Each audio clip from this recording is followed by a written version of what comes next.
I know I haven't quite gotten it, but this is my I like the first way. foot. I think the foot is one of the best ways that you could do to show it, because you're laying in bed. You know, when you look down the length of the leg, oftentimes when you're asleep and whatnot, you're not looking at your hands, or you know, you're kind of what's at the end of the bed or what's hiding. And my dog. That's Or always your my dog. bed, so Right. you know, just kind of, yeah. I mean, it does give me a sense of place, perspective, Yeah. point of view. If you began changing that, I mean, I could see you maybe instead of your foot, like your hand is there, and maybe you see the hand and something in the distance. Well, it's good to hear that it's getting the point across in some way. Like I said, I'm still completely working this out, and I love. So how do you guys react to it? You know, did you see what she's trying to do with the foot in the sense of place and perspective? Well, it gives like a human contact, you know, because everything is like the imaginative world, like the dream, the character. So That's that gives true. a point of view. And, It does, the it does. perception, there is some human touch. But yeah, I think it makes it very interesting. I mean, the combination, you know, the food, your perception, the character. Right. I think it's very cute also. Thank you. yeah, you know, Maybe you have a line of greeting cards here too. I mean, hey, we'll turn it into a whole industry. I know I could. Halloween po- cards. postcard, yeah. There you go. Well, and what he was saying is very human.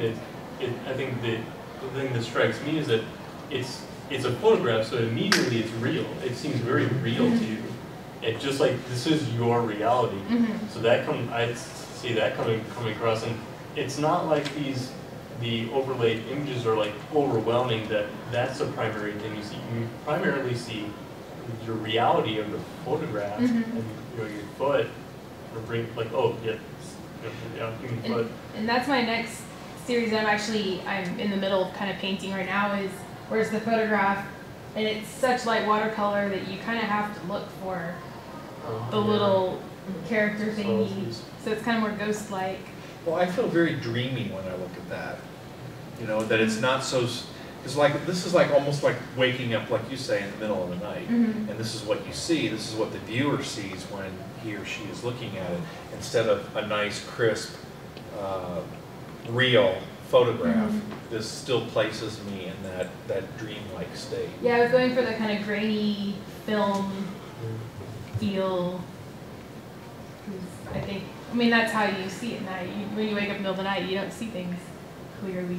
Right. You see the kind of black and white grainy film, or at least I do. So when you wake up, then you have your DS next to you. Or my iPhone, either one. Just one. Do you of have them. the sketch thing on your iPhone too, or is it on the? I have it on my iPhone Why? and my DS. So Well, why did you choose those instead of just leaving a notepad next to your bed? Because I think it's just so, my brain never shuts off. So in the middle of the night, I'll grab my phone and make a note, and like type a note in it. Check your email. I'm a major Twitter Twitter, texter. so she sends tweets in the middle of the night. Probably. So it was just natural for me to grab the same device and just make a visual note, because I make tons and tons of notes. So it's just a visual note to me, and then I just import them. And Well, and play we're with them. seeing a lot of the artist tools to actually fit that, right? The initial reaction is, why do we need a sketch pad on the iPhone, you know, or why do we even need the sketch, other than silly little things, the childlike things that you see on the DS, right? So you can write your little words in the word game and all that kind of stuff. And we're seeing our artists using these digital tools. Some of them are advanced and some of them aren't advanced. Just yesterday, I think, Kyle, I think I sent out the link in Twitter about the sound artists who are using the what's that iPhone program, like Ocarina or something? Ocarina, right? And so there's this program on the iPhone now where you can begin creating these interesting sounds. Some of them might be like what Jill has shown earlier, or what we saw earlier, where these sounds, and you're doing it on your phone. And what the artists are beginning to do is they walk around with the phone in their hand, and they've got a speaker attached to the back of their hand.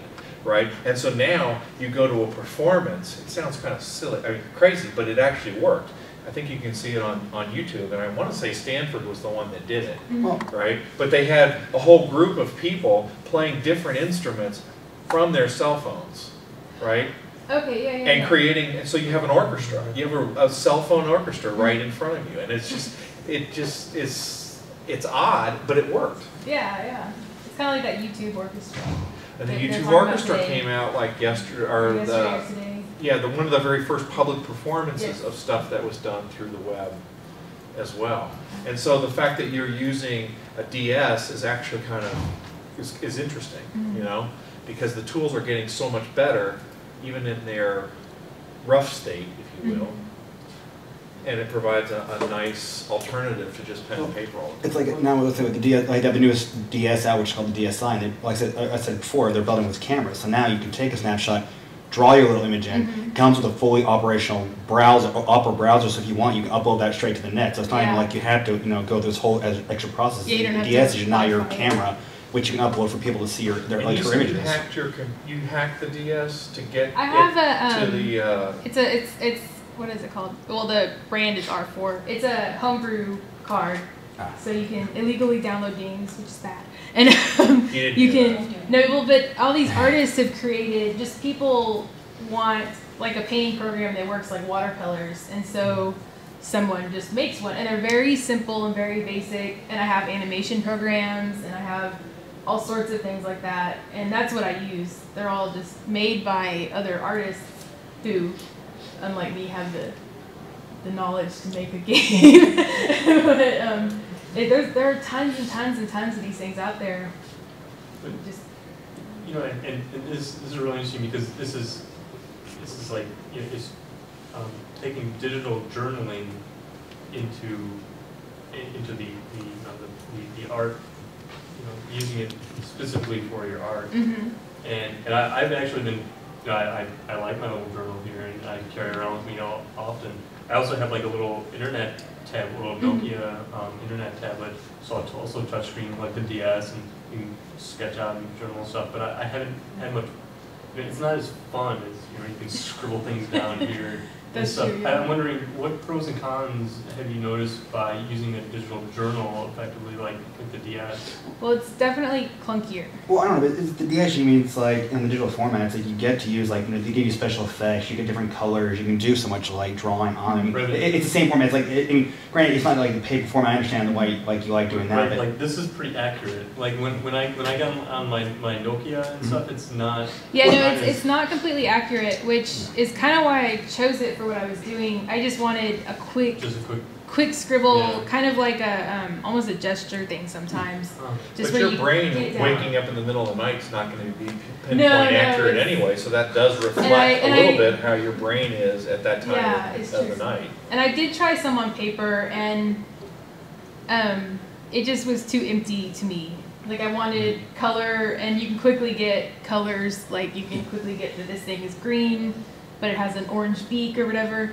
But with paper, I'd have to have a pile of markers next to me because I love color, and I would have to, and I'd probably You're also getting rid of kind of the authority of permanence that comes with paper. Like there's almost a responsibility when you put something on paper, put it down Yeah. permanent, so it better be good. Or Sacred Yeah. object, which you draw it on paper. You want to change it, you have to start over. in the notebook, and you can't tear it out. But do you become a slave to the tool then? Do you sit there and play with all these filters and sound bites or color changes or whatever, and that you spend more time doing that? You sound like you've got your process down pretty well, that you're not necessarily tinkering, but there are a lot of digital artists Oh, who will tinker ad nauseum, it's so and easy are they to get really into- working on their art at that point? That's true. It's so easy to get into the tinkering and the perfection, and I'm not. I haven't gotten to that point. Well, beware. Yeah, I'm trying not to. There are people in the labs with their heads down like this because they have to find that exact right brush stroke to make it happen. Yeah. You work with the traditional. brush stroke. Yeah. Yeah, you work with the traditional, and working with things like, the poor word and the poor piece of paper seem to be the ugly stepchild now. They're cast off to the side because you've got all these things that you can create with that are fun, right? And that you can change, the immediacy changes quickly, you can experiment and do all these nice things with. But writing something down on a piece of paper is quick. Write it down. If you don't like it, you scratch it